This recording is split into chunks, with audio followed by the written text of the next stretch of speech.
Section 6. Information not available at the time of the Warren Commission investigation. A. Sylvia Tirado, née Duran. 1. House Select Committee on Assassinations, June 6, 1978. Interview of Sylvia Tirado. Ms. Tirado, Sylvia divorced Horatio Duran in 1968, was never questioned by American officials in 1963. Thus, the committee established contact with the Mexican government and requested that the Mexican government make Sylvia Tirado available for an interview. The Mexican government complied on June 6, 1978. Ms. Tirado told the House Select Committee on Assassinations the following. Lee Harvey Oswald visited the Cuban consulate 3 times on September 27, 1963, not twice as the Warren Commission previously reported. Oswald first visited the Cuban consulate at approximately 11 a.m., requesting an in-transit visa to Cuba with Russia as the final destination. He showed her some documents, then left to obtain photographs needed for his application. Oswald returned at approximately 1 p.m. with 4 photographs. Ms. Tirado typed the application in duplicate, stapled a picture on top of each, and had Oswald sign each in her presence. As identification, Oswald showed her documents he had brought, his Russian labor card, marriage certificate with the name of his Russian wife, his American Communist Party membership card, and his Fair Play for Cuba membership card.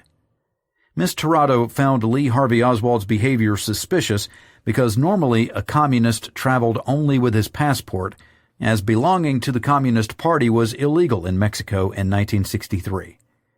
There was a procedure whereby the American Communist Party would arrange visa matters for their members with the Cuban Communist Party. The American would then come to Mexico, visit the Cuban consulate, and receive his visa immediately. When Tirado asked Oswald why he did not have the American Communist Party arrange his trip to Cuba, he stated that he had not had the time. After explaining to Oswald that he had to acquire a Russian visa before he could receive a Cuban visa, Tirado jotted her name and business phone number on a piece of paper and gave it to Oswald, who then left to get his Russian visa.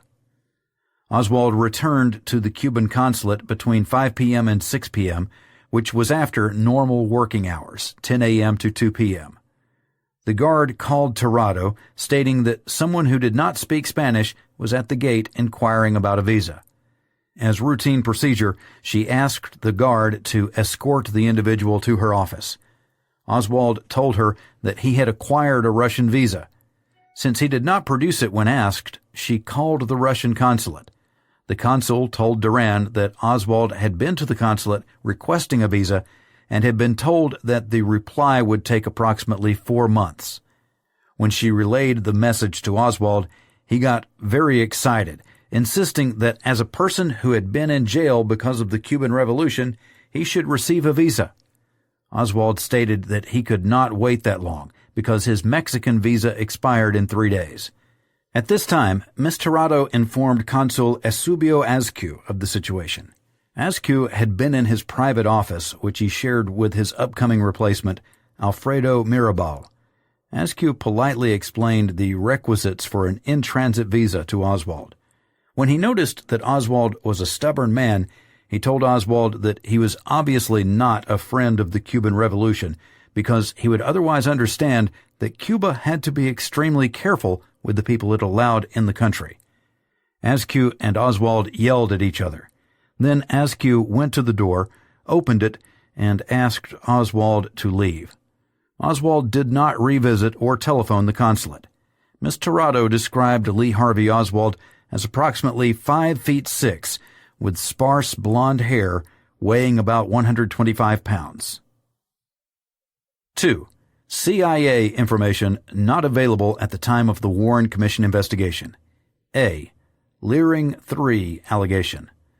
In 1967, a report that Sylvia Duran had had intimate relations with Lee Harvey Oswald came to the attention of the Central Intelligence Agency's Mexico City station. The source, Leering 3, stated that he had recently received a call from Sylvia Duran. A telephone tap on Leering 3's telephone confirmed that Sylvia Duran had called Leering. Leering 3 reported that he had visited Sylvia to renew acquaintances. During the visit, Duran told Leering 3 that she had met Lee Harvey Oswald at the Cuban Consulate when he applied for a visa and had dated him on several occasions.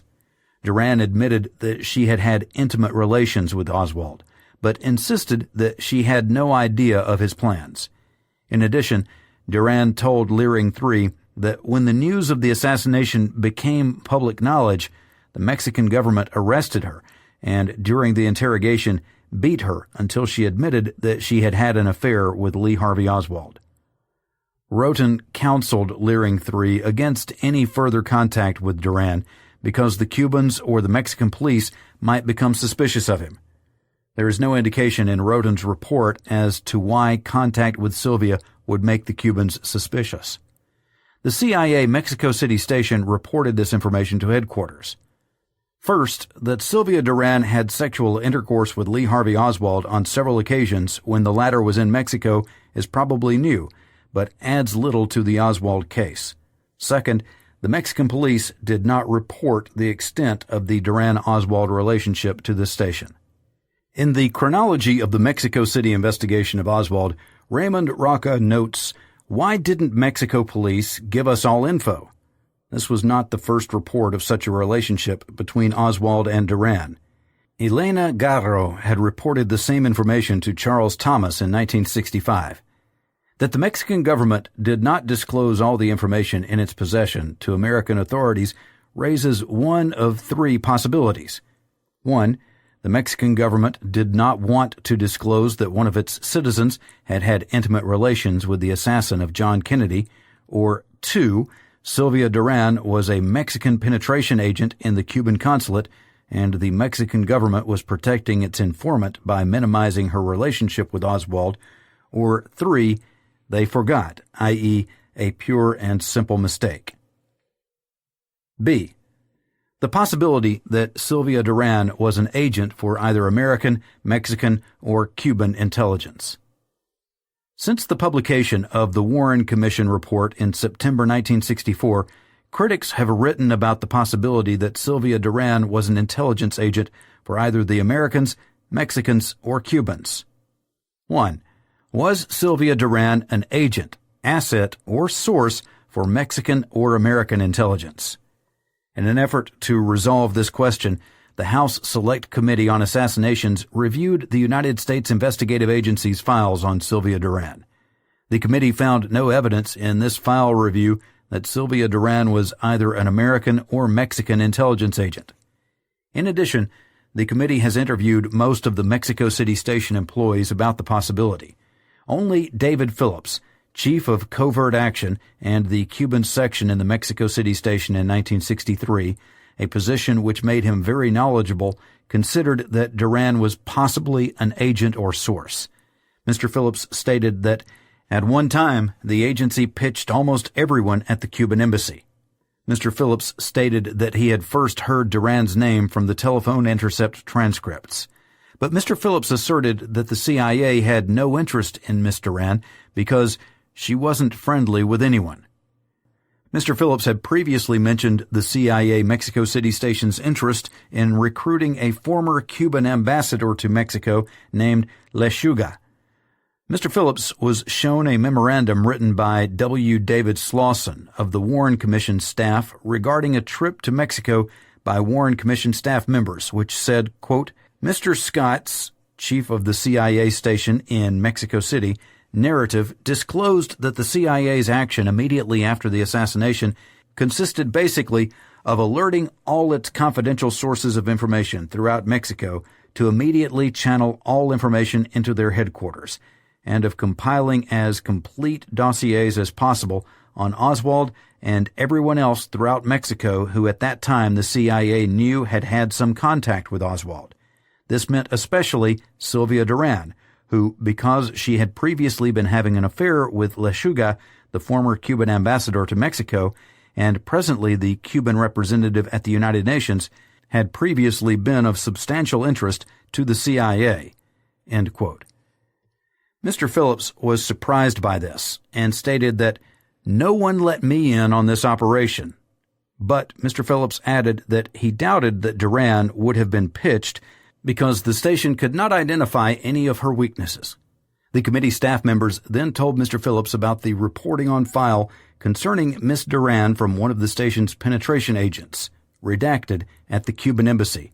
At one point, redacted had reported to his case officer that all that would have to be done to recruit Miss Duran was to get a blonde, blue-eyed American in bed with her. With this, Mr. Phillips said that it did indeed sound as if the station had targeted Miss Duran for recruitment, that the station's interest had been substantial, and that the weaknesses and means had been identified. Mr. Phillips pointed out, however, that because Duran had been targeted did not necessarily mean that she had been pitched. In addition, he stated that he had never heard that Duran had been pitched. Mr. Phillips did state that he would expect that Miss Duran's file at the CIA would be very thick because of all the telephone intercepts that concerned her and the substantial interest that the station had in her. He stated that much of the material in her file should predate the assassination. Mr. Phillips stated that he would be very surprised if Miss Duran's 201 file was small and contained only a few pre-assassination documents. This is, in fact, the case of the Headquarters 201 file. This committee has asked the CIA to make Miss Duran's Mexican P personality file available for review. The CIA informed the committee that there was no P file available on Miss Duran. Footnote: the HSCA requested of the CIA on August 20th, 1978, an explanation of why there was no P file on Sylvia Duran, Luisa Calderon Carralero, Teresa Proenza, Eusebio Azcu Lopez, Guillermo Oresta, Ruiz Perez, Gilberto Policarpo Lopez, Juan Manuel Calvillo Alonso, and June Viola Cobb Sharp. The agency responded the following on September 11, 1978. Station index cards show the following information, re 201 numbers and P numbers. 1. Sylvia Duran. No info, re P number. 2. Luisa Calderon Carralero. P8292, destroyed. 3. Teresa Proenza. No info, re P number. 4.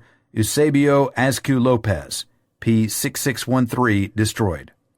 5. Guillermo Orestes Ruiz Perez. No info, re P number. 6. No index card on Gilberto Policarpo Lopez. There is an index card on one Gilberto Policarpo Lopez which does not list any 201 or P number. 7. Juan Manuel Calvillo Alonso. No info, re P number. 8. June Viola Cobb Sharp. P7381, destroyed. End footnote. Another CIA employee, redacted, who worked on an Oswald task force in late September or early October of 1975, dealing with Freedom of Information Act lawsuits brought against the agency concerning the files on Lee Harvey Oswald, stated that he believed that Miss Duran may have been a source of information for either the CIA or the Mexicans. Mr. Redacted could not recall why he specifically had this recollection, but thought that it was due to something he had seen in Oswald's file. He said that it may have been the agency's attempts to protect Miss Duran after the assassination and the heavy cable traffic that those attempts generated that led him to his inference that she was a source of information for either the agency or the Mexicans.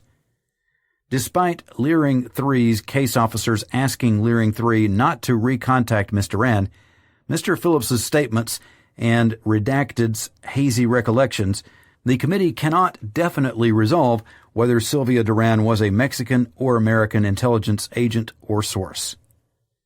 2. Was Sylvia Duran a Cuban intelligence agent? In an effort to resolve this question, the HSCA reviewed the United States Investigative Agency's files on Sylvia Duran. The committee found no evidence in the files that would indicate that Miss Duran was associated with Cuban intelligence. In addition, the HSCA interviewed most of the Mexico City station employees about the possibility that Duran worked for Cuban intelligence. Only Barney Hidalgo, a CIA officer who traveled to Mexico City in 1963, considered the possibility to be likely. Mr. Hidalgo, professing not to remember all the details, stated that he thought that Duran was a Cuban intelligence agent. Hidalgo said, quote, "At the time when this contact told me of Sylvia Duran, I tied the two together. Yes, sir. I don't know how at that time it was obvious to me as an intelligence agent that there was some connection there, but it was of no interest whatsoever to me. I do remember that when I next saw this contact of mine, I mentioned the fact to him and let him proceed to do whatever he wanted to." End quote. Mr. Hidalgo further stated that he never resolved the issue. With no corroborating evidence for Mr. Hidalgo's memory, the committee must conclude that Sylvia Duran was probably never employed by Cuban intelligence. B. The Cubans. 1. Eusebio Azcu Lopez. When Lee Harvey Oswald allegedly visited the Cuban consulate, Eusebio Azcu Lopez, a Cuban citizen, was the Cuban consul. Because he had diplomatic immunity, the Cuban government had never been asked to make him available for questioning. Footnote: the U.S. relations with Cuba in 1963-1964 were not very good. See U.S.-Cuban Relations section. Also, Azcu traveled from Mexico to Cuba on November 18, 1963. End footnote. The committee, in an effort to investigate Oswald's contact with representatives of the Cuban government, asked the Cuban government to make Eusebio Azcu available for committee and staff interviews. The Cuban government complied with the committee's request on April 1, 1978. During that interview, Mr. Azcu alleged that the man Jack Ruby shot in the Dallas police station was not the same individual who had visited the Cuban consulate in 1963. In addition, Mr. Azcu stated that Alfredo Mirabal, who in September 1963 had recently arrived from Cuba to assume the consul's duties, had also been present during Oswald's visit. During a second trip to Cuba, the committee interviewed Alfredo Mirabal. Subsequent to this second trip to Havana, the committee asked the Cuban government to make Eusebio Azcu and Alfredo Mirabal available for the public hearings on September 18, 1978. The Cuban government complied with the committee's request. Eusebio Azcu Lopez told the House Select Committee on Assassinations at a public hearing on September 18, 1978, the following: "An individual who gave the name Lee Harvey Oswald visited the Cuban consulate on 3 occasions in late September and early October 1963. The individual first visited the Cuban consulate during working hours, requesting an in-transit visa to Cuba with Russia as the final destination. The man showed the secretary, Sylvia Duran, some documents which he believed would be sufficient to obtain a visa. When the secretary would not grant him a visa, the man asked Azcu to see whether upon examination of the documents he could grant him a visa. Azcu answered negatively. The individual then left to obtain photographs needed for his application. The man probably returned on September 27, 1963, with the photographs and completed the applications in Miss Duran's presence.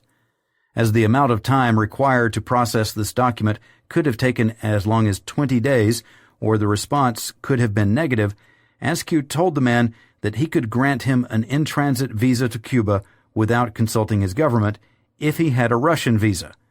The individual then left to attempt to obtain his Russian visa. After the man left the Cuban consulate, Azcu received a telephone call from the Soviet consulate. The Soviet consul explained that the man's documents were legitimate, but the Soviet consulate could not issue a visa until it received authorization from Moscow. Emphasizing that the Cuban consulate never received visitors after working hours, Mr. Azcu opined that the individual probably returned to the consulate on September 28, 1963. When Azcu explained to Oswald that he could not grant him a visa, the man made statements directed against Cuba and called Cuba a bureaucracy. At that point, Azcu became upset and asked the individual to leave the consulate. Oswald did not revisit the consulate. Mr. Askew described the man who visited the consulate as follows: a white male, between 5'6" and 5'7", over 30 years of age, very thin, long face, with straight eyebrows and a cold look in his eyes. Askew alleged that he would never have identified Lee Harvey Oswald as the man who visited the Cuban consulate in 1963. 2. Alfredo Mirabal Diaz. Alfredo Mirabal Diaz told the House Select Committee on Assassinations at a public hearing on September 18, 1978, the following: Lee Harvey Oswald, seeking a visa, visited the Cuban consulate twice in September 1963. Since Mirabal could not speak English, though he was the new consul, ex-consul Askew handled the matter. On both occasions, there were such loud arguments between Oswald and Askew that Mirabal thought that the man's visit to the consulate was a case of provocation. Though Mirabal caught only glimpses of the man, he opined that the person whose picture appears on Lee Harvey Oswald's visa application was the same Lee Harvey Oswald who visited the consulate. Mirabal was about 4 meters away from Oswald each time he caught glimpses of him. Oswald was at the consulate between 15 and 20 minutes on each visit. C. Elena Garrow de Paz.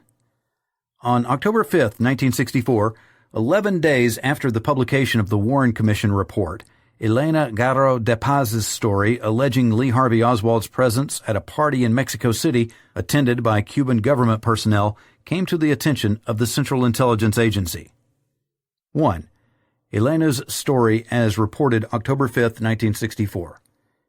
Elena Garrow de Paz and Deborah Garrow de Guerrero Galvan, first cousins of Horatio, Ruben, and Lydia Duran, were invited to a twist party at the home of Ruben Duran in the middle of the week in the fall of 1963. Lee Harvey Oswald was alleged to have been at this party in the company of 2 other beatnik-looking boys. The Americans remained together the entire evening and did not dance. When Elena tried to speak with the Americans, she was shifted to another room by one of her cousins. The memo does not state whether Elena had mentioned which cousin had not allowed her to speak to the Americans. One of Elena's cousins told her at the time that he or she did not know who the Americans were, except that Sylvia Duran, an employee of the Cuban embassy and the wife of Horatio Duran, had brought them to the party.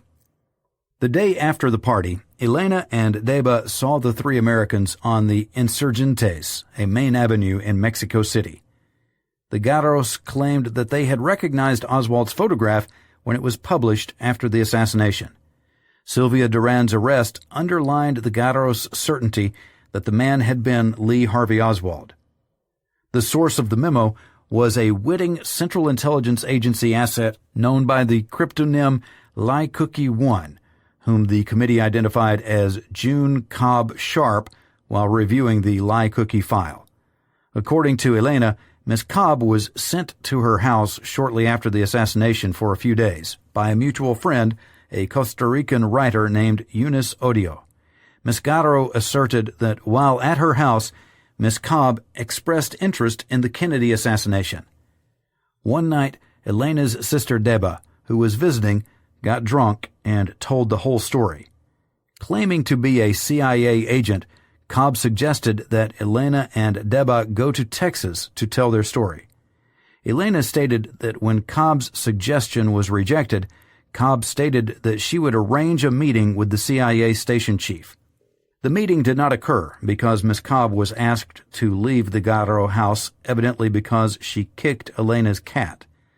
A notation on the memo says that Lie Cookie 1 never regained contact with Elena Garrow de Paz.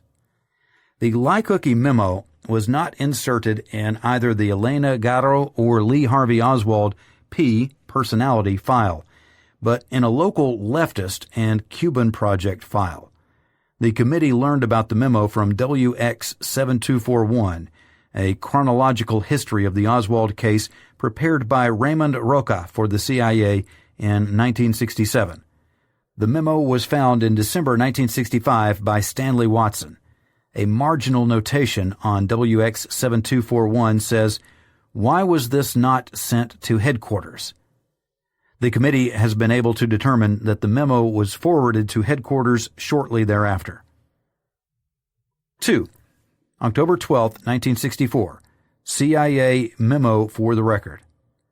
On October 12, 1964, the CIA Mexico City Station's Chief of Covert Action, Jim Flannery, wrote a memo for the record reporting that Elena Garrow de Paz had told her story to Eunice Odio. The committee has not been able to determine if Elena Garrow told Miss Odio the story personally or if Miss Cobb related the story to Miss Odio, who relayed it to Tichborne. Footnote: Tichborne was Redacted cryptonym. Redacted was a witting asset who wrote propaganda pieces for the CIA. After careful review of redacted CIA file, the HSCA has not been able to establish a link from Redacted to either Miss Odio or Cobb. End footnote. The story is not as detailed as the October 5, 1964 version. There is no mention of Deba Garrow Guerrero Galvan.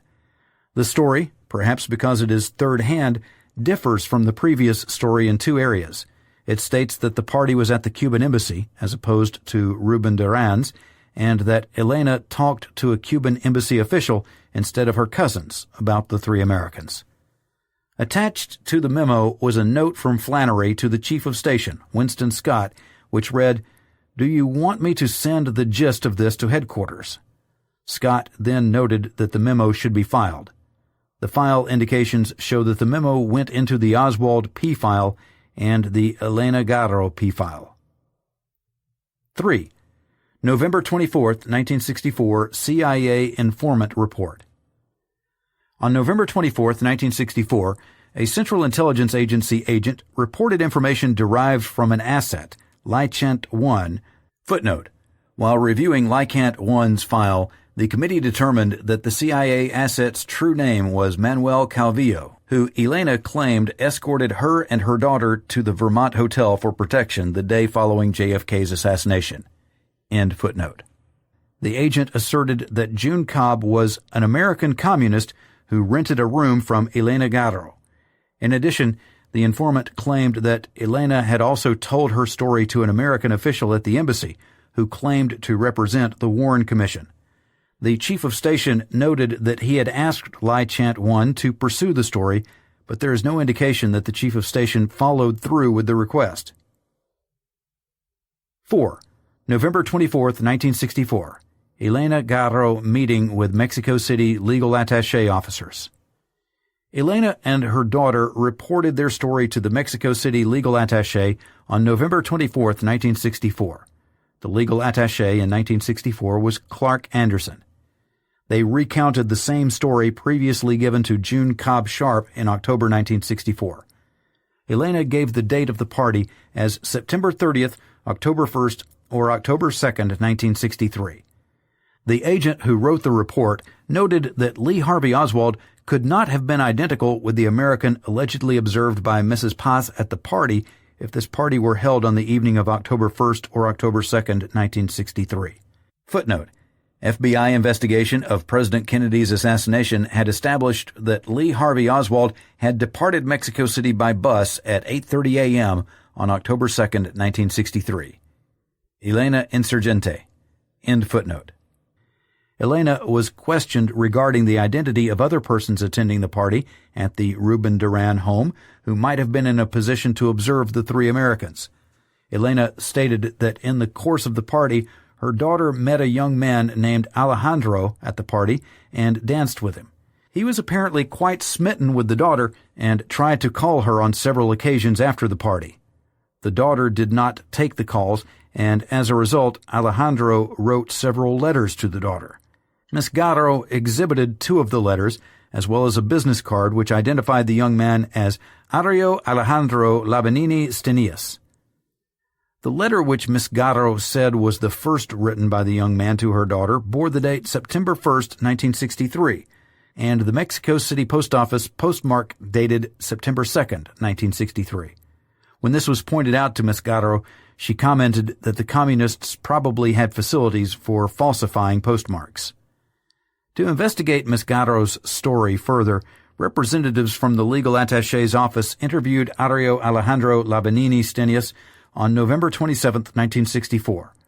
Lavanini recalled that there were approximately 30 people at Ruben Duran's party, few of whom he knew.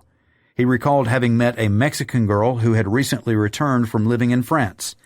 He was unable to fix the date of the party, but felt it was probably early in September because of a heavy rain which occurred as they were leaving the party about 2 a.m.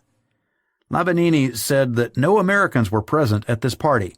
He was familiar with the physical description of Lee Harvey Oswald because of publicity following the assassination of President Kennedy, but otherwise had no knowledge of him and had never seen him except for news photographs following the assassination. Lavanini was the only person interviewed by the legal attaché representatives who attended parties at the Duran house in the September-October timeframe. There is no indication in the FBI document that this information was given to the Central Intelligence Agency's Mexico City station. 5. Charles Thomas's first meeting with Elena Garrow, where Lee Harvey Oswald is discussed. On December 10, 1965, Charles Thomas, a political officer at the American Embassy, wrote a memorandum about a conversation with Elena Garrow de Paz. The meeting with Elena had been about other matters, but she mentioned knowing Oswald. Thomas noted that she was reluctant to talk, but did. Elena's story reported here is the same as that given in the Cia Memo, dated October 5, 1964, but with more details. She said that General José Jesus Clark Flores, a friend of Ruben Duran's, Sylvia Duran, Eusebio Azcue, Emilio Carballido, a pro-communist writer friend of the Durans, and a Latin American Negro man with red hair, unidentified, were at the party. A marginal comment by this entry in WX7241 says, "How did Elena know about a red-haired Negro?" Elena also told Thomas that she had later learned that Sylvia Duran had been Oswald's mistress while he was there. A note by this entry in WX7241 says, "How did Elena Garrow know about Sylvia being the mistress of Oswald?" This is 1965. The Mexico City station did not hear about the Oswald Duran affair until July 1967, when a CIA asset, Leering 3, reported it. Elena told Thomas that she and her daughter had gone to the Cuban embassy on November 23, 1963, and shouted "assassins" and other insults at the embassy employees. According to Elena, that same day, a friend, Manuel Carvillo, whom the Garros thought to be in the Gobernacion, took her and her daughter to a small hotel in the center of Mexico City. Calvillo kept Elena Garrow and her daughter there for 8 days under the pretext that they were in danger of being harmed physically by communists. Elena claimed she told Calvillo her story and that she wanted to tell it to the American authorities at the U.S. Embassy, but that Calvillo dissuaded her by telling her that the American embassy was full of communist spies. Elena said that some of the other people who had been at the party were taken to Veracruz, where they were protected by Governor Lopez Arias. She said that Ruben Duran, reportedly protected by General Clark Flores, was very prosperous and was driving a big car. Elena also claimed that Ruben Duran told her months after the assassination that he was not really a communist and that killing Kennedy had been a mistake. Ruben Duran claimed he had no reason to tell Elena that killing Kennedy had been a mistake, since he had no involvement. Charles Thomas circulated a copy of his memorandum concerning Elena's allegations in the American Embassy, including the Central Intelligence Agency's Mexico City station, to aid them in their investigation of the John F. Kennedy assassination. Footnote: the House Select Committee has determined that the Central Intelligence Agency received the copy of the Thomas Memorandum prior to December 25, 1965, his next meeting with Elena Garrow. Also, see below. End footnote. The COS wrote a note on the memo. "What an imagination she has. Should we send to headquarters?" The officer replied on the memo, "Suggest sending. There have been stories around town about all this, and Thomas is not the only person she has talked to. If memory serves me, didn't Lie Cookie refer to Oswald and the local leftists and Cubans in one of her squibs? The Mexico City station cabled the information in Thomas's December 10, 1965 memorandum of conversation to CIA headquarters. The cable reported that Elena's story would be checked with Lie Chant 1 against the production from the Cuban surveillance operation and other sources. Winston Scott wrote, next to the routing indications on the cable, "Please ask Charles Thomas if he'll follow up.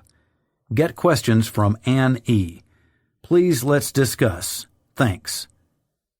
After the December 10th memorandum of conversation, Winston Scott and Nathan Ferris called Charles Thomas for a meeting. They asked him to get a more detailed account of Miss Garrow's story. At this meeting, Winston Scott made it clear that the FBI had full responsibility for any further investigation in the Oswald case. 6. Charles Thomas's meeting with Elena Garrow on December 25, 1965. Thomas met with Elena again on December 25, 1965. On that date, he wrote a memorandum of conversation which provided a much more detailed restatement of Miss Garrow's alleged encounter with Lee Harvey Oswald. Elena admitted that she had spoken to 2 men at the embassy, presumably from the legal attache's office. Elena said that she did not tell them the complete story because the embassy officers did not give much credence to anything she and Elenita said. She stated that the party had been at Ruben Duran's home. She was unclear about the date of the party. She thought it had been a few days before the Soviet astronaut Gagarin visited Mexico. She thought that this would put the party around September 2nd or 3rd, 1963. She believed that the party was on a Monday or Tuesday because it was an odd night for a party. Elena could not check her calendar to refresh her memory at the time of this interview because the calendar was in a desk that had been stored away. During the conversation, Elena described Oswald and his companions. The man whom she thought was Oswald wore a black sweater. She said he was quiet and stared a lot at the floor. One of his companions was very tall and slender and had long blonde hair and a rather long protruding chin. The other companion was also tall, with short, light brown hair and no distinguishing characteristics. The 3 Americans did not dance or mix with the other guests. Elena saw the same 3 men on the street the next day. Elena was certain that Eusebio Askew, Horatio Duran, Sylvia Duran, Lydia Duran, Deba Guerrero, General Clark Flores and his mistress, a doctor from Dalinde Hospital, a young American couple who were honeymooning in Mexico, and several other people were at the party.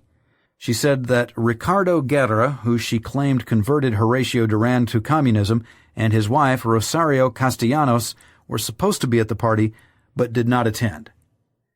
Elena alleged that the red-haired man and Emilio Carballido were not at the party that Oswald attended, but at another party where Carballido and Askew got into a heated argument about President Kennedy.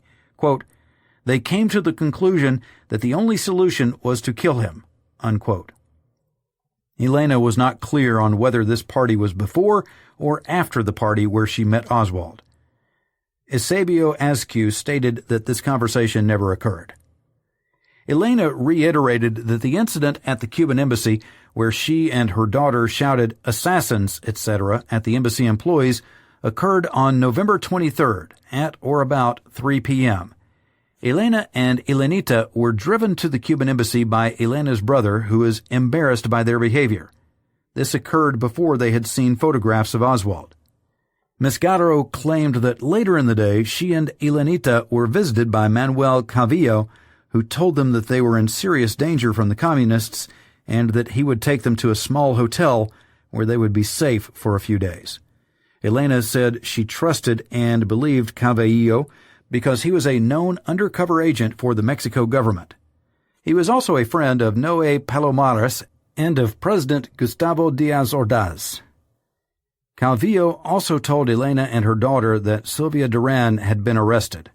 Duran's arrest was not public information at that time. Elena could not remember the name of the hotel, so that same day she took Thomas to the section of Mexico City where she thought it was. They found the Hotel Vermont. Elena said that she assumed that Calvillo had registered them as relatives or friends from San Luis Potosi. They stayed at the hotel until the following Friday, November 30th, 1963, hardly leaving their rooms.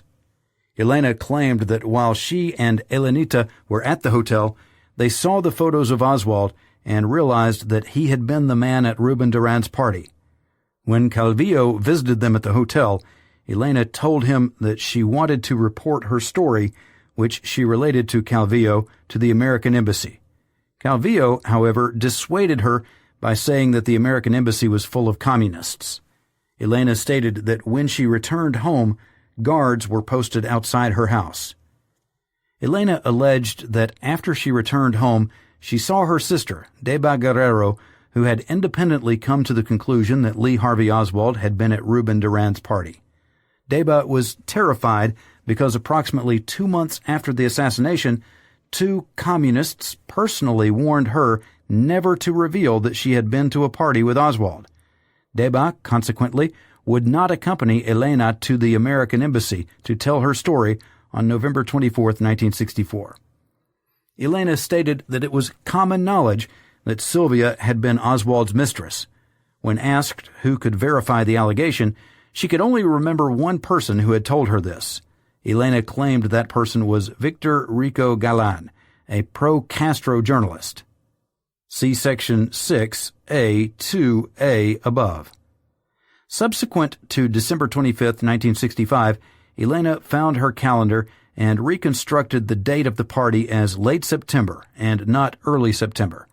When Thomas went to Ferris's office and informed him, Ferris replied that Elena had given the late September date when she had originally reported her story at the American Embassy. However, Mr. Ferris explained to Thomas that someone who had been at the twist party had stated that there were no Americans there. Mr. Ferris did not tell Mr. Thomas that Ario Alejandro Lavanini Stenius had provided this information in 1964. Mr. Ferris suggested that it was not necessary for Thomas to pursue Elena's allegations since he considered the Oswald case closed and had heard all the rumors before. Thomas forwarded, the same day, a copy of his memorandum to the Central Intelligence Agency's Mexico City station to aid in its investigation of the John F. Kennedy assassination. On the first page of the memorandum of conversation, Winston Scott wrote, "Shouldn't we send to headquarters?" Someone responded, "Of course." The Mexico City station sent a cable to headquarters on December 12, 1965, reporting that it was following up and would cable the results. 7. December 27, 1965, Legal Attache Memo to the United States Ambassador, re Elena Garrow. On December 27, 1965, Nathan Ferris wrote a memo to the ambassador reporting that Elena and her daughter were interviewed on 17th and 24th of November 1964 by the legal attache's office in Mexico City. The memo recorded that Elena and her daughter had furnished information similar to the information reported in Thomas's December 10, 1965 memo. The memo further stated, quote, "Inquiries conducted at that time, November 1964, however, failed to substantiate the allegations made by Mrs. Garrow de Paz and her daughter. In view of the fact that Mrs. Garrow de Paz's allegations have been previously checked out without substantiation, no further action is being taken concerning her recent repetition of those allegations." End quote. The legal attaché forwarded a copy of the memorandum to the Central Intelligence Agency's Mexico City station prior to December 29, 1965. Footnote: Winston Scott superimposed a note to Ann Goodpasture on this memo which read, quote, "Can we send in a report to headquarters dismissing our cable?" Goodpasture responded, "Done." End quote. The cable Winston Scott wanted dismissed was MEXI 5621, which reported that station was following up and cabling results. The new cable was written and sent on December 29, 1965. See text. End footnote. A cable written by Ann Goodpasture on December 29, 1965, reporting the Legat interview with Elena and the Legat office's failure to substantiate Elena's story was sent to headquarters. The cable promised to keep headquarters advised if any further information was to develop. Lie Cookie's October 5, 1964 memo is attached to the December 29, 1965 cable. WX7241 explained this in a marginal comment. This document by Lie Cookie was not in Oswald's file, but was copied from a project file and attached to MEXI 5471, 29th of December, 65.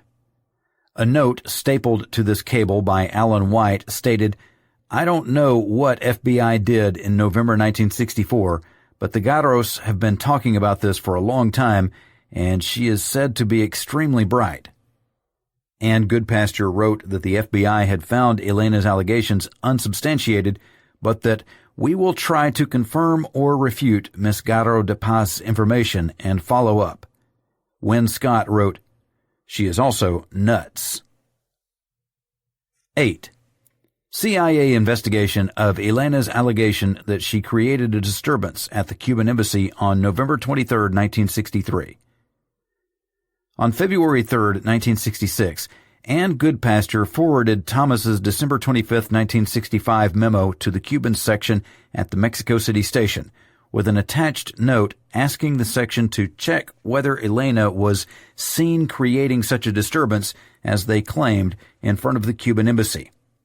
One Cuban section officer responded, "No bells ring with me." Another one wrote, "Me neither." The third officer wrote, "No pictures either." There is no indication, after reviewing CIA files, that the penetration agents in the Cuban embassy were queried about Elena's allegations. That there are no pictures is reasonable since Elena claimed that the event happened, 1. on a Saturday at 3 p.m. when the Cuban embassy was not normally photographically surveilled, and 2. the disturbance occurred inside the Cuban compound. HSCA examination of the CIA Cuban embassy photographic surveillance showed no surveillance on November 23, 1963. The committee found that Central Intelligence Agency made no other effort to corroborate Ms. Garrow's allegations. 9. Legal Attache, February 23, 1966 memo to the United States Ambassador regarding Elena Garrow's allegations. On February 23, 1966, the legal attaché wrote a memo to the ambassador reporting that extensive investigation failed to disclose that Oswald had traveled to Mexico prior to September 26, 1963, and that no information had developed that would show that he had not been in New Orleans in the early part of that month. The memo reiterated that no further action was being taken by the FBI because Elena's allegations had not been substantiated by it.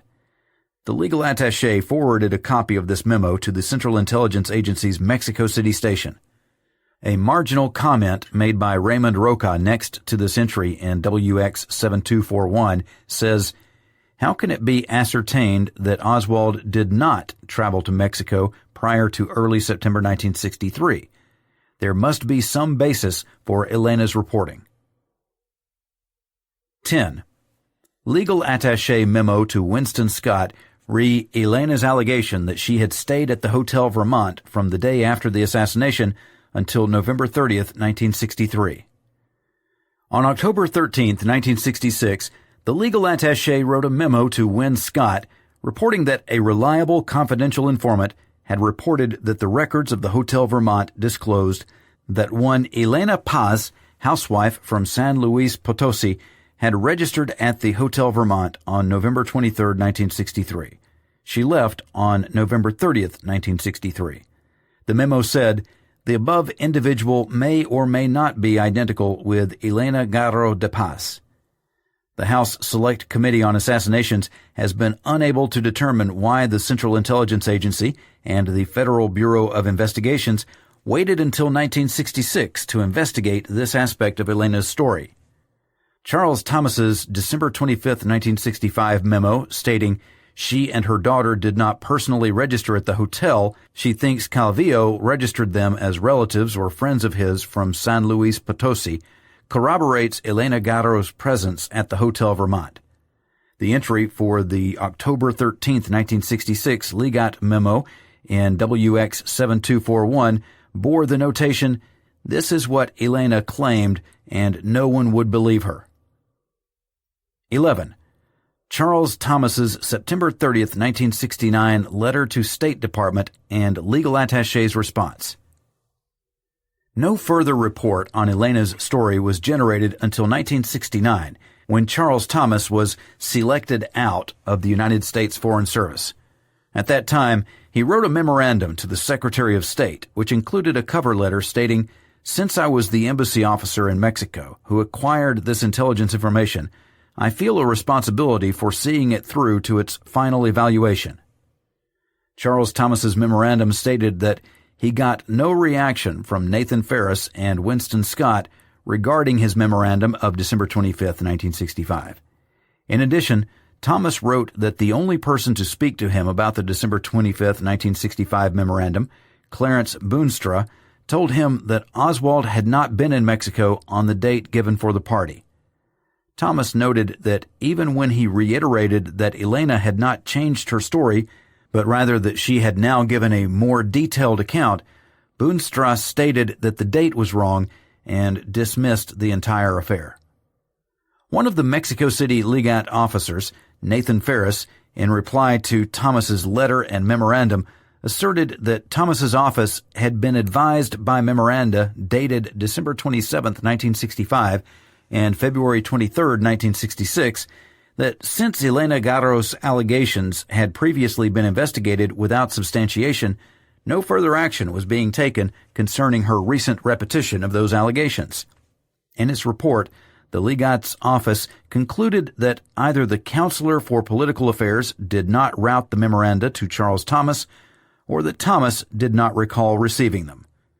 Thomas wrote that when he went to Nathan Ferris's office to inform him that Elena had found her calendar and had reconstructed the date of the party as late September, Ferris replied that Elena had given the late September date when she had originally reported her story at the American Embassy.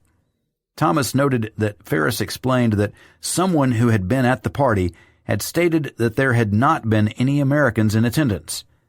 Thomas wrote that he had assumed that Elena could have clearly been mistaken about the identity of the Americans she saw there, but never doubted that she had seen some Americans. Thomas wrote that Ferris had suggested that it was not necessary for Thomas to pursue the matter since he considered the Oswald case closed and had heard all the rumors before. The legal attache's reply to Thomas's memo stated that Mr. Ferris had not told Thomas that someone who was at the party had stated that there had not been any Americans present. The legal attache's memo asserted that Thomas had been told that it would not be necessary for him to pursue the matter any further since Elena's story had been investigated previously without being substantiated.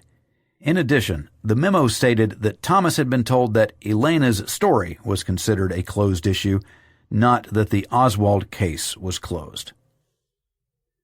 12. House Select Committee on Assassination's investigation of Elena Garrow's allegations. The House Select Committee on Assassinations investigated Elena Garrow's story both through file reviews and personal interviews.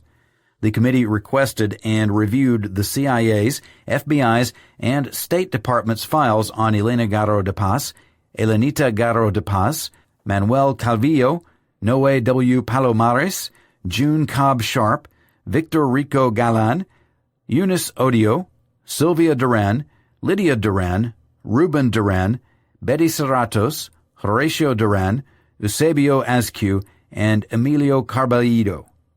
Only the Elena Garrow de Paz file contained information on her allegations. Though all the names listed above played a role in Elena Garrow de Paz's story, not one of their files included a reference to Elena Garrow de Paz. Furthermore, the House Select Committee on Assassinations requested and reviewed the Central Intelligence Agency's Lie Cookie 1, Lie Chant 1, Leering 3, and Tichborne files. Once again, not one of the files included a mention of Elena Garrow's allegations. The House Select Committee on Assassinations learned that Lie Cookie 1, who first reported to the CIA Elena's allegation, was June Cobb Sharp. Redacted, Manuel Calvillo, who had hidden Elena Garrow and her daughter in a hotel the day following the assassination. He also told Elena that Sylvia Duran had been arrested before this fact had become public knowledge. Since a file review was inconclusive, the committee arranged interviews in Mexico with Ruben Duran, Horacio Duran, Elena and Elenita Garrow, Sylvia Duran, Lynn Duran, Emilio Carballido, and Betty Serratos. The Mexican government informed the House Select Committee on Assassinations that Elena and Elenita Garrow disappeared in 1968 during the student uprisings and have never returned to Mexico. The officials stated that Elena and her daughter might be in Spain. The Mexican government reported that Emilio Carballido could not be found. The others were interviewed between June 1st and June 6th, 1978.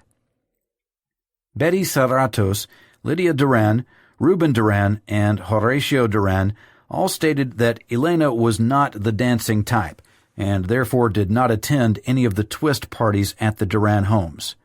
When Sylvia Duran was asked if Elena or Elenita Garrow ever attended twist parties at the Duran homes, she recalled Elena attending one twist party at Ruben's home in 1963 after the Garrows returned to Mexico from France. All the Durans denied that Lee Harvey Oswald had attended any party at any one of their homes. The committee next asked the Central Intelligence Agency to arrange interviews with redacted Cookie 1, June Cobb, who may have had information related to Lee Harvey Oswald's trip to Mexico City. The Central Intelligence Agency declined to aid the committee in this aspect of the investigation. The committee returned to Mexico City on August 7, 1978, and attempted to locate June Cobb Sharp and Manuel Calvillo on its own. The Mexican government told the committee that June Cobb Sharp received a tourist permit, number 72781, on June 27, 1947, when she entered Mexico through Nuevo Laredo. She asked, but was denied, permission to represent the magazine Modern Mexico.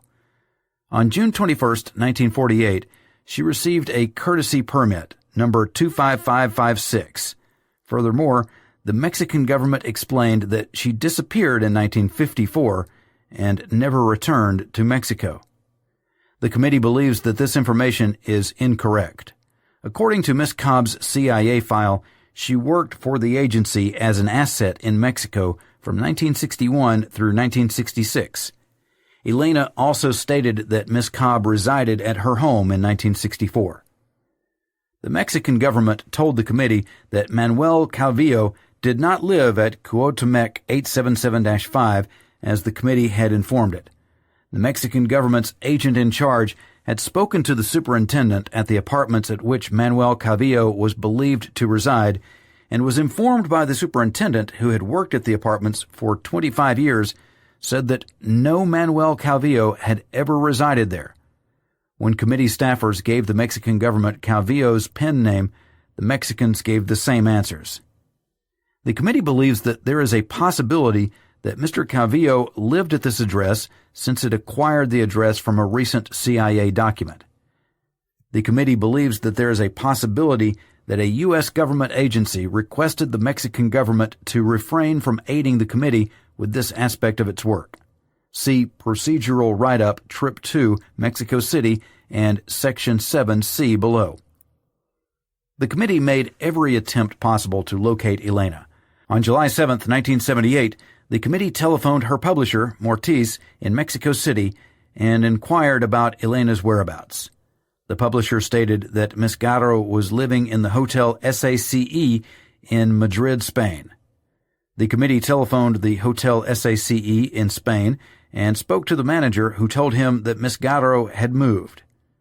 On July 14, 1978, the committee called her publisher again and was told to contact the Mexican embassy in Madrid, Spain. The publisher stated that all Elena's payments were sent there because she did not even trust her publisher with her address. The committee called the Mexican embassy in Madrid, Spain, and spoke to Adolfo Padilla, a Mexican employee of the embassy who stated that when Elena had visited the embassy a couple of weeks before to pick up a check, she seemed financially destitute. He stated that when he asked Elena her new address, she declined to give one, stating that she would return every few weeks to pick up checks and mail. The committee gave Padilla a telephone number and a message asking Elena to telephone the committee collect. On September 5, 1978, Elena Garrow called the committee. When it was explained that the committee wished to talk to her in person and would pay both her daughters and her travel from Spain to the United States, Miss Garrow asked why she should believe the committee was what it claimed to be. The committee asked Miss Garrow to call back collect in the next few days when it could explain to her when and where she could receive a committee letter delineating why the committee wished to interview her. The committee wrote the letter and made arrangements with the State Department for a letter to be hand-delivered to Elena at the American Embassy in Spain. On September 7, 1978, Elena Garrow called the committee and asked when the letter would arrive. The committee explained that she could pick up the letter on Monday, September 11, 1978, from George Phelan, the counselor for consular affairs at the American Embassy. Miss Garrow stated that she would get the letter on September 11, 1978, and follow our suggestions. Miss Garrow never went to the American Embassy in Spain to pick up the committee's letter. The committee, hoping she would pick up the letter before her flight date, proceeded to purchase air tickets for both Elena and her daughter. Elena did not pick up the tickets at the airport. The committee has not been able to regain contact with Miss De Paz again. The committee also investigated whether Charles Thomas's selection out was related to the Oswald case. After interviewing his widow, Miss Cynthia Thomas, the committee has concluded that his dismissal was unrelated. In sum, the House Select Committee on Assassinations has not been able to confirm the evidence that would indicate that Lee Harvey Oswald, on one night while he was in Mexico, attended a twist party at the home of Ruben Duran Navarro, the brother-in-law of Sylvia Duran. In addition, the House Select Committee on Assassinations has been unable to confirm the allegation that Lee Harvey Oswald traveled while in Mexico City with two beatnik-looking boys. A large part of the committee's attempts to investigate these issues has met with frustration. D. Oscar Contreras Lartigue. On March 16, 1967, B.J. Royal, the American consul in Tampico, reported to the American Embassy that he had spoken to a reporter who allegedly had met Lee Harvey Oswald at the National Autonomous University of Mexico City in 1963. The reporter, stressing that he had only a fleeting contact with Oswald, had claimed to have known only about Lee Harvey Oswald's desire to travel to Cuba and the embassy's unwillingness to grant him a visa. When B.J. Royal asked the reporter for permission to cable the story to the American Embassy, the reporter declined, stating that he feared losing his job. Subsequent to the assassination, the reporter had told his editor about his contact with Lee Harvey Oswald, who had advised him not to report it. The reporter granted B.J. Royal permission to cable the story to the American Embassy when Royal promised that it would be handled with the strictest confidence. Royal wrote that he thought the reporter was genuinely concerned about his job. A letter from B.J. Royal to the State Department, dated May 11, 1967, provided additional details of the reporter's story. The reporter alleged that he and some fellow students had met Lee Harvey Oswald as they exited the Cine Club at the Escuela de Filosofia, School of Philosophy, at the National Autonomous University of Mexico. Oswald told the group that he had gone to the National Autonomous University of Mexico looking for pro-Castro students who might help him persuade the Cuban embassy to grant him a visa. Oswald claimed that he was from California and was a member of a pro-Castro group in New Orleans. Oswald remained with the students the rest of that day and evening, as well as the following day.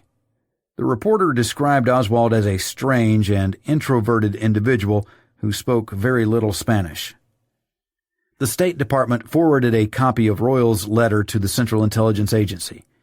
On June 14, 1967, CIA headquarters sent the Mexico City station a copy of Royals' letter to Boyles. CIA headquarters considered Royals' report the first piece of substantive info about Oswald's sojourn in Mexico since the assassination. Consequently, headquarters cabled that though it understood the source's reluctance to become involved, the fact remains that this info cannot continue to be withheld or concealed. Headquarters instructed the Mexico City station to elicit the identity of the source from Royal. In addition, headquarters asked the Mexico City station to bear in mind, while interviewing Royal's source, that Lee Harvey Oswald was a homosexual. The final sentence of the dispatch: "It is our hope that the facts obtained through these interviews will help to confirm that several of Garrison's allegations about involvement of anti-Castro Cubans, the CIA, etc., are false," explained the Central Intelligence Agency's motives for pursuing the story. On June 29, 1967, the Mexico City station cabled headquarters that a station officer had gone to Tampico where he had interviewed Royal's source, Oscar Contreras. The cable reported that Contreras was a reporter for El Sol. Redacted, in Tampico, was circa 30 years old, married with 3 children, studied law at the National Autonomous University of Mexico, UNAM, from 1960 to 1964, belonged to a pro-Castro group at UNAM, was persecuted by the Mexican police for this affiliation, and moved to Tampico to escape the persecution. Contreras told the Mexico City station official that he and 4 other individuals had met Oswald as they exited a round-table discussion held at the School of Philosophy at UNAM. Footnote: when Contreras was asked to identify the other 4 individuals who had met Lee Harvey Oswald, he refused to reveal their names because he feared that informing on them might endanger his family. End footnote. Contreras stated that Oswald had made inquiries on the UNAM campus about pro-Cuban groups and had been directed to his group. Contreras reported that though the group initially mistrusted Oswald, fearing he was a CIA provocation, they allowed Oswald to remain with them that day and night and part of the following day. Contreras noted that Oswald never mentioned assassination, but kept emphasizing that he had to get to Cuba. In addition, Oswald had exhibited no homosexual tendencies while he was with the group. On July 4, 1967, headquarters cabled the Mexico City station that Contreras's story should be explored to the fullest, even though he might have fabricated it. Headquarters suggested that the FBI handle the story. The following day, July 5, 1967, the Mexico City station cabled that it preferred turning Contreras's case over to the Mexican authorities and to the FBI. The same day, the chief of station informed the Legat of Contreras's story, but asked him not to take any action without first consulting the Mexico City station. On July 10, 1967, Jeremy K. Benedum, JKB, wrote a memo delineating the results of a Mexican government review of Oscar Contreras's file. According to a memo, a lone Oscar Contreras appeared in the UNAM Law School records. Oscar Contreras Lartigue, born February 14, 1939, in Ciudad Victoria, Tamaulipas. The memo also reported that a newspaper article appearing in Excelsior listed an Oscar Contreras as a signer of a protest for the Bloque Estudiantil Revolucionario, which had been formed mid-1961. The memo speculated that Contreras probably signed the protest as a frontman to protect the real leaders of the group. The Mexico City station cabled the information to headquarters the following day, June 11, 1969. The committee has determined that the Central Intelligence Agency's main interest in Oscar Contreras was to confirm that several of Garrison's allegations about involvement of anti-Castro Cubans, the CIA, etc., are false. After the CIA Mexico City station officials' interview with Contreras revealed nothing that could be useful to the agency, it decided to allow the FBI to follow the story through. Nonetheless, the agency's Mexico City station interviewed the key witness, reviewed pertinent files and records about the witness in the Mexico government's possession, and reported all the information to headquarters expeditiously.